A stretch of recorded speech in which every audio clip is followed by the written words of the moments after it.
Yes. Hello, scholars. Sorry I can't be with you today, but I've had a nasty head cold all weekend, and now the tamer tots have it, and so they're homesick from school today. Hopefully everyone's better, and I'm back with you tomorrow, but in the meantime, we've got a video to do. So let's learn about momentum, shall we? Make sure you have a note-taking template, all right? Follow along. If you get it done in class, no homework, all right? If we don't finish with the sub, whatever you didn't finish from the video is your homework. And so that everybody can do it at the same time, what we're going to do is we're going to stop the video at the end of each slide so you can catch up and get your pictures drawn and everything, okay? All right, here we go. First question, how do we understand action and reaction forces? Last lesson we learned about Newton's third law. All right, for every action there's an equal and opposite reaction. On the surface that seems pretty easy to understand.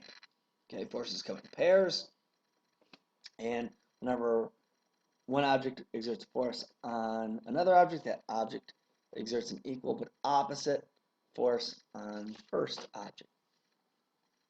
That's okay, but as you dig a little deeper, sometimes it gets a little confusing, and I want to make sure you understand when you can cancel forces and when they don't cancel, and when your security system needs to be updated. Okay. First example is the old classic hammer and the nail. I swing a hammer, hits the nail, all right, drives the nail into the wood. So the hammer exerts a force on the nail, all right, drives the nail into the wood. The nail is going to exert a force back on the hammer. That's why the hammer slows down. It decelerates to a stop. Right, changes direction to swing again. So I have a pair of forces, the hammer on the nail on the hammer, and they're equal and opposite.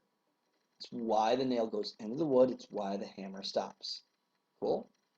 All right. Another example is the classic rocket example or the balloon example. Same idea here. All right.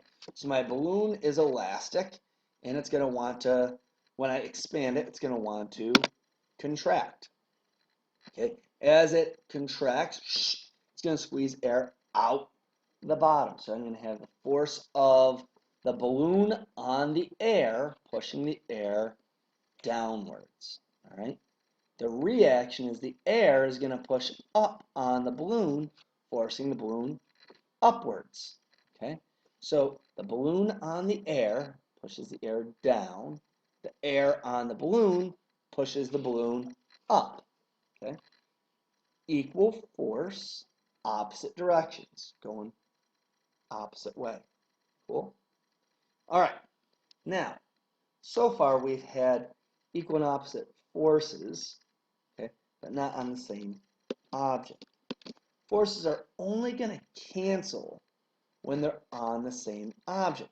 Before we had the force of the hammer on the nail and the nail on the hammer, those weren't on the same object. Okay? You had the balloon on the air and the air on the balloon, not the same object. Here, we did this example last time with the skateboarders and the ball with showing Newton's third law. Now notice, if the ball is in between them, right here, and they both push on it, okay, the skateboarders are going to go flying apart, but the ball, since the forces acted on the ball equal and opposite, the ball just drops. But because this skateboarder is pushing on that one and this skateboarder is pushing on that one, they only cancel when they're acting on the same object. So if this skateboarder pushes on the ball and that skateboarder pushes on the ball, then those forces on the ball cancel and the ball doesn't go left or right. But the skateboarders do. So that makes sense.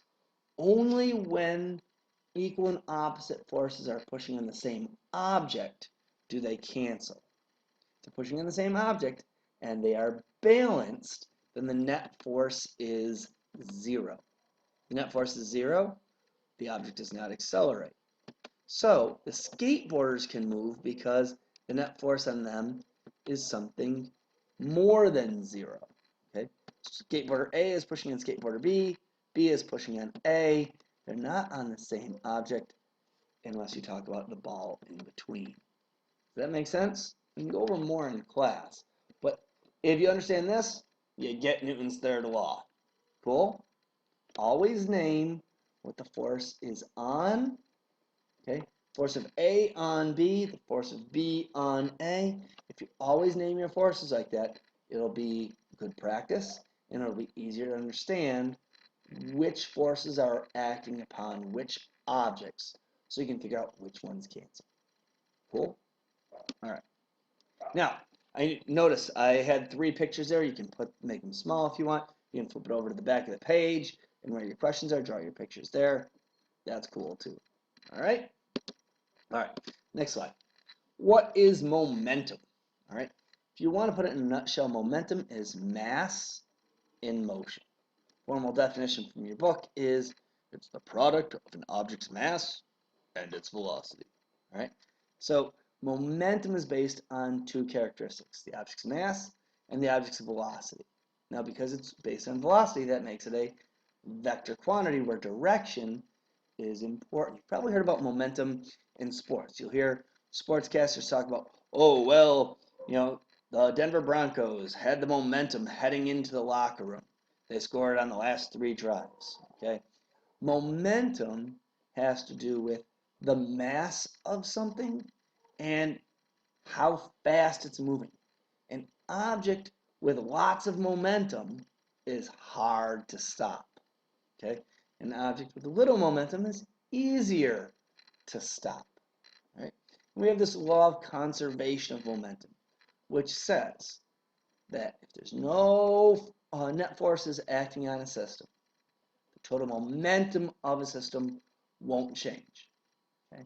In other words, if it's a closed system and nothing's coming in from the outside, any momentum lost by one object is gained by another. What does that mean? Well, we've got this diagram here from the book. All right, 3 scenarios. If both cars are moving, all right, think of them as trains. Okay, 2 carts on a railroad. This one's moving at 10 meters a second. This one's moving at 5 meters a second. Okay, this one's going to catch up to this one and hit it. After they collide, momentum is conserved. This one slows down to 5 meters a second, and momentum was transferred to the first one. So now this one is moving faster. The total momentum of the system didn't change. It was just transferred from one object to the second object. This is going slower, and this is going faster. Cool? All right. Second scenario. All right. Only one car is moving. So this guy's going at 10 meters a second. This one's not moving at all. 0 momentum. This one, after it hits, boom, this one stays put. It was moving before, but now it transferred its momentum to the other one. So now this one's going 10 meters a second, and the first one is not moving at all. My total momentum is the same. It is conserved. Law of conservation of momentum. Third scenario, okay, is when both cars get stuck together. They couple together. So before, this is going 10 meters a second. This is going 0 meters a second. They collide and get stuck together. Boom. So now they have twice the mass. So they have half the speed, 5 meters a second. Once again, total momentum of the system is conserved. Okay? So momentum is mass times speed. And in a collision, momentum is conserved. It can get transferred from one object to another object. Cool? All right. So, how do we calculate momentum? Pretty simple. We just multiply the mass times its velocity. All right? Here's our formula. Momentum equals mass times velocity. Our units are going to be kilograms times meters divided by seconds. There is no fancy term like newtons, just kilogram meters per second. Kilogram meters per second. Kilogram meters per second. It's kind of a funky unit, but you got to remember it. And if you forget, just remember, what's the formula? Momentum is mass times velocity. What's my units for mass? Kilograms. What's my units for velocity? Meters per second. So, thinking through a couple scenarios here, okay? Whenever velocity is 0, momentum has to be 0. Why? Anything multiplied by 0 is 0. So if an object is not moving, it has no momentum. Important to know. Quick, easy solutions to problems. So if we keep speed the same, all right, we have massive objects are going to have more momentum than smaller objects at the same speed. Okay, makes sense, all right? If you got a big guy running at you versus a small guy running at you, the big guy is going to have more momentum if they both run at the same speed. Faster objects have more momentum than slower objects at the same mass. So if I have two big linebackers coming at me and one's running way faster than the other, the faster one is going to have more momentum. Okay? Well, let's practice how to calculate momentum.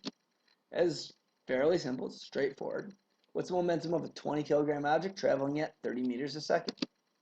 I write down my formula, momentum equals mass times velocity. Now, I warn you, always write down your formula. In the last test, a lot of people went straight to calculations. If you do the calculations wrong, I can't say definitely where you're going with it. So always practice good habits. Write down your formula, then substitute in. My mass is 22 kilograms. My velocity is 30 meters a second, so I substitute it in. And I get 20 times 30 is 600. And my units have to multiply as well. Kilograms times meters over seconds. So my momentum is 600 kilogram meters per second. Cool. All right. What do you need to know to be successful after this video? You want to understand action and reaction forces. You want to be able to define momentum and understand that it's conserved. And you want to understand how to calculate momentum. If you have questions, section 3 in chapter 12 of the reading, pages 372 to 377. That'll be your homework for tomorrow night. Okay? Hopefully I'll be better and see you tomorrow.